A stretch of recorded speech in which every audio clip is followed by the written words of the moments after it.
મુકેશભાઈ, ગુજરાતે અંબાણી પરિવારને ઘણું આપ્યું છે. પંજાબની જેમ પેટ્રોલ લંગર યોજો, નામ નીકળશે. નમસ્કાર દર્શક મિત્રો, ગુજરાત વંદનમાં આપ સૌનું સ્વાગત છે. કોઈ વાર તહેવાર અને પ્રસંગ આવે એટલે લોકોને પ્રસાદ રૂપે મફતમાં જમવાનું કે ખાદ્ય ચીજ વસ્તુઓ અને ઠંડા પીણા આપવામાં આવે છે. શીખ ધર્મમાં તે સેવાને લંગર કહેવામાં આવે છે. શીખ ધર્મના આસ્થાના કેન્દ્ર સમાન કોઈ પણ ગુરુદ્વારા વિશ્વના કોઈ પણ ખૂણે હશે તો પણ વિના મૂલ્યે જમાડવાની લંગર સેવા અચૂક જોવા મળે છે. પણ કોઈ મફતમાં પેટ્રોલ માટે પેટ્રોલ લંગર યોજે તો સાંભળવામાં જરીક નવાઈ લાગે, પણ પંજાબની રાજધાની ચંદીગઢમાં પેટ્રોલ પંપના એક માલિક રાજાએ અનોખી લંગર સેવા યોજી, જેમાં કાર ધરાવનારને 1000નું અને ટુ વ્હીલર વાળાને 500 રૂપિયાનું પેટ્રોલ મફતમાં ભરી આપીને પોતાનું નામ ગાજતું કર્યું છે. આજે પેટ્રોલનો ભાવ કમસે કમ 100 રૂપિયા છે, ત્યારે કાર ચાલકને 100 લીટર ઈંધણ મફતમાં મળે તો તે ઇનકાર કરવાનો નથી, અને તેમાં વળી લંગરની સેવામાં ધાર્મિક તત્વો ઉમેરાય એટલે કાર ચાલકો અને ટુ વ્હીલર વાળાઓએ હોંશે હોંશે તેનો લાભ લઈને આયોજકોને આશીર્વાદ આપ્યા છે.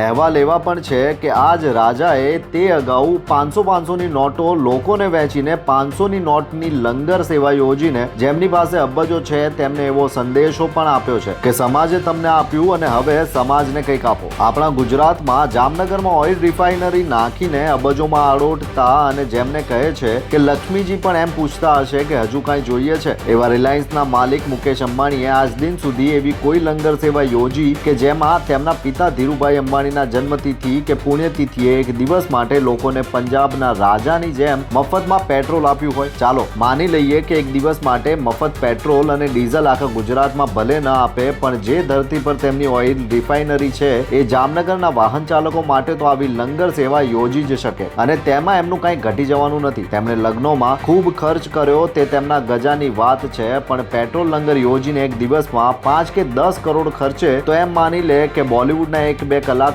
નાચગાન માટે નહોતા આવ્યા. ગુજરાતે અને સમાજે મુકેશ અંબાણીને માલામાલ કર્યા છે. સરકાર પણ તેમને ટેક્સ માફી દ્વારા અઢળક લાભ આપે છે. રિલાયન્સ રાજકીય પક્ષોને ડોનેશન આપવાની સાથે ગુજરાતમાં કોઈ ચેરિટી દ્વારા કાયમી લાભ મળે એવું આયોજન તો કરી જ શકે છે. રાજકારણીઓ આજે છે, કાલે નથી, પણ ગુજરાત કાયમી છે એ મુકેશ અંબાણી યાદ રાખે તો ગુજરાતના ભાગ્ય ખુલી જશે. તો મુકેશભાઈ, ક્યારે યોજો છો પેટ્રોલ લંગર? જો તમને અમારો આ વિડીયો ગમ્યો હોય તો લાઈક, શેર અને સબસ્ક્રાઇબ કરો. ધન્યવાદ.